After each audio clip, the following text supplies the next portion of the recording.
ಅನುದಾನ ರಹಿತ ಖಾಸಗಿ ಶಾಲೆಗಳ ಬಂದ್ ಮಾಡಿ ಆಡಳಿತ ಮಂಡಳಿ ಬೀದರ್ ವತಿಯಿಂದ ವಿವಿಧ ಬೇಡಿಕೆಗಳ ಆಗ್ರಹ.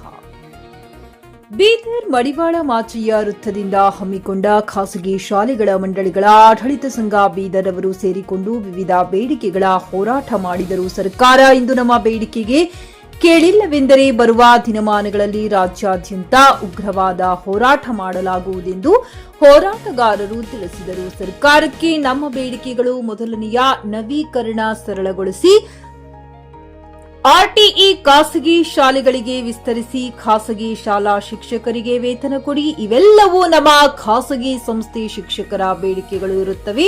ಸರ್ಕಾರ ಎಚ್ಚೆತ್ತುಕೊಂಡು ಕೂಡಲೇ ನಮ್ಮ ಬೇಡಿಕೆಗಳು ಈಡೇರಿಸಬೇಕೆಂದು ಜಿಲ್ಲಾಧಿಕಾರಿಗಳ ಮುಖಾಂತರ ಮುಖ್ಯಮಂತ್ರಿಗಳಿಗೆ ಮನವಿ ನೀಡಿದರು. ಇದೇ ಸಂದರ್ಭದಲ್ಲಿ ವಿವಿಧ ಖಾಸಗಿ ಶಾಲೆಯ ಶಿಕ್ಷಕರು, ಮುಖ್ಯ ಗುರುಗಳು, ಪ್ರಾಂಶುಪಾಲರು ಪ್ರತಿಭಟನೆಯಲ್ಲಿ ಭಾಗಿಯಾಗಿದ್ದರು. Pradeep Kumar Dadhanur, GK news Kannada, Bidar.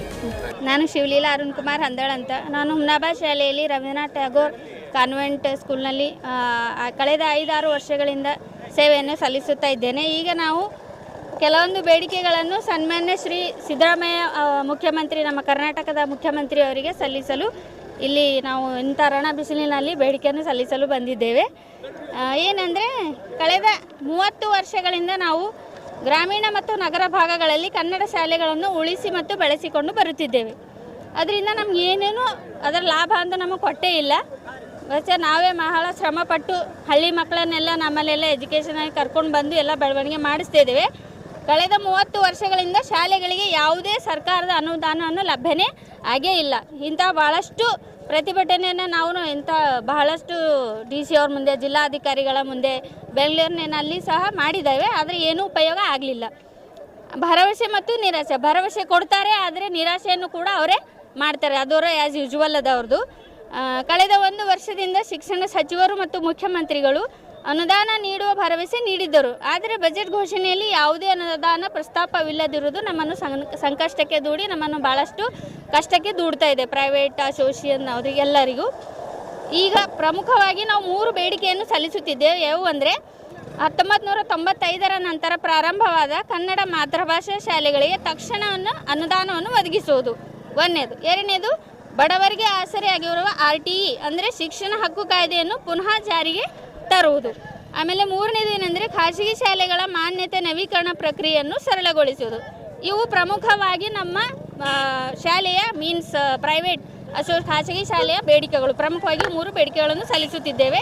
ಈ ಎಲ್ಲ ಸಮಸ್ಯೆಗಳನ್ನು ಗಂಭೀರವಾಗಿ ಸರ್ಕಾರ ಪರಿಗಣಿಸಿ, ಸರ್ಕಾರವು ನಮ್ಮ ಶಾಲೆಗಳಿಗೆ ಅನುದಾನ ನೀಡಿ ಸಹಕರಿಸಬೇಕೆಂದು ನಾವೆಲ್ಲರೂ ಇಲ್ಲಿ ಪ್ರತಿಭಟನೆಯಲ್ಲಿ ನಿರತರಾಗಿದ್ದೇವೆ. ನೋಡಬೇಕು ಮುಂದೆ ನಮ್ದು ಹೆಡ್ ಏನು ಹೇಳ್ತಾರೆ, ಪ್ರಮುಖರು ನಮ್ಮ HM ಸರ್ ಏನು ಹೇಳ್ತಾರೆ, ಅವ್ರ ಹಾದಿಯಲ್ಲಿ ನಾವು ಏನು ಹೇಳ್ತಾರೆ ಅಷ್ಟು ಕೇಳ್ಕೊಂಡು ಹೋಗ್ತೀವಿ. ನಮ್ಮ ಶಾಲೆಯಿಂದ ನಾವು 15 ಜನ ಶಿಕ್ಷಕಿಯರು ಬಂದಿದ್ದೀವಿ. ಇವತ್ತು ಇಡೀ ದೇಶದಂತ ಇರ್ತಕ್ಕಂಥ ಶಿಕ್ಷಣ ವ್ಯವಸ್ಥೆಯಲ್ಲಿ ಅತಿ ಕೆಟ್ಟ ಶಿಕ್ಷಣ ವ್ಯವಸ್ಥೆ ಅಂದರೆ ಕರ್ನಾಟಕದಲ್ಲಿ ಕೂಡಿದೆ. ಭಾಳ ದುಃಖದಿಂದ ಹೇಳಬೇಕಾಗ್ತದೆ. ಯಾವ ಶಿಕ್ಷಕರು ಇವತ್ತು ಮಕ್ಕಳನ್ನು ಸರ್ವಾಂಗೀಣ ವಿಕಾಸಕ್ಕೋಸ್ಕರ ಹಗಲಿರುಳು ದುಡಿದು ಆ ಶಾಲೆ ಕಟ್ತಾ ಇದ್ದಾರೆ, ಆ ಶಾಲೆಯನ್ನು ಕೂಡ ಒಂದು ಅನುದಾನ ಕೂಡ ನಮ್ಮ ಸರ್ಕಾರ ಕೊಡ್ತಾ ಇಲ್ಲ. ಕಳೆದ 30 ವರ್ಷದಿಂದ ಅನುದಾನ ಇಲ್ಲ. ಹೋಗಲಿ, ಅನುದಾನ ಕೊಟ್ಟಿರ್ತಕ್ಕಂಥ ಶಾಲೆಗಳಲ್ಲಿ 85-90 ಆಗಿದಂಥ ಅನುದಾನಿತ ಶಾಲೆಗಳು ಎಲ್ಲ ನಿವೃತ್ತಿ ಆಗಿದ್ದಾವೆ. ಎಲ್ಲ ಪೋಸ್ಟ್ ಖಾಲಿಯಾಗಿವೆ, ಅದು ಕೂಡ ತುಂಬುತ್ತಾ ಇಲ್ಲ. ಮತ್ತು ನಾವು ಚೆನ್ನಾಗಿ ನಡೆಸ್ತಕ್ಕಂಥ ಶಾಲೆಗಳಿಗೆ ನಡೆಸೋಕ್ಕೂ ಕೊಡ್ತಾ ಇಲ್ಲ. ಅನುದಾನ ಮಾನ್ಯತೆ ನವೀಕರಣ ಹೆಸರು ಮೇಲೆ, ಅನೇಕ ಲ್ಯಾಂಡ್ ಕನ್ವರ್ಷನ್ ಹೆಸರು ಮೇಲೆ, ಭೂ ಪರಿವರ್ತನೆ ಹೆಸರು ಮೇಲೆ ಇಷ್ಟೊಂದು ಕಿರುಕುಳ ಅಂತಂದರೆ ನಾವು ಯಾಕಾದರೂ ಶಾಲೆ ತೆಗೆದಿವಿ ಅಂತಕ್ಕಂಥ ಪರಿಸ್ಥಿತಿ ಉದ್ಭವ ಆಗಿದೆ. ಇವತ್ತು ಕರ್ನಾಟಕದಲ್ಲಿ ಏನಾದರೂ ಶಿಕ್ಷಣ ಮೌಲ್ಯ ಉಳಿದಿದೆ ಅಂದರೆ ಅದು ಖಾಸಗಿ ಶಿಕ್ಷಣದಿಂದ ಮಾತ್ರ. ಶಿಕ್ಷಣ ಸರ್ಕಾರಿ ವ್ಯವಸ್ಥೆಯಲ್ಲಿ ಪೂರ್ಣ ಅಸ್ಥಿರವಾಗಿ ಹೋಗಿದೆ. ಇವತ್ತು ಗ್ರಾಮ ಪಂಚಾಯತಿಲಿಂದ ಮಟ್ಟದಲ್ಲಿ ಒಂದೊಂದು KPH ಶಾಲೆ ತೆಗಿತಾ ಇದ್ದಾರೆ. ಅದರಲ್ಲಿ ಸುತ್ತಮುತ್ತ ಇರ್ತಕ್ಕಂಥ 5-6 ಶಾಲೆಗಳನ್ನು ಬಂದ್ ಮಾಡ್ತಾ ಇದ್ದಾರೆ. ಆ ಮಕ್ಕಳ ಸ್ಥಿತಿ ಏನು? ಆ ಮಕ್ಕಳು 6 ಕಿಲೋಮೀಟರ್ 8 ಕಿಲೋಮೀಟರ್ ಎಲ್ಲಿ ಬರಬೇಕು? ಮತ್ತು KPHಗಳು ಯಾವುದೇ ನೇಮಕಾತಿ ಇಲ್ಲ. ಎಷ್ಟೊಂದು ಅವ್ಯವಸ್ಥೆಯಪ್ಪ ಅಂದರೆ ಈ ವ್ಯವಸ್ಥೆಗೆ ಕಾರಣ ಈ ಕರ್ನಾಟಕ ಸರ್ಕಾರ ನೀತಿಗಳು. ದಯವಿಟ್ಟು ಶಿಕ್ಷಣ ನೀತಿ ಸುಧಾರಣೆ ಆಗಬೇಕು.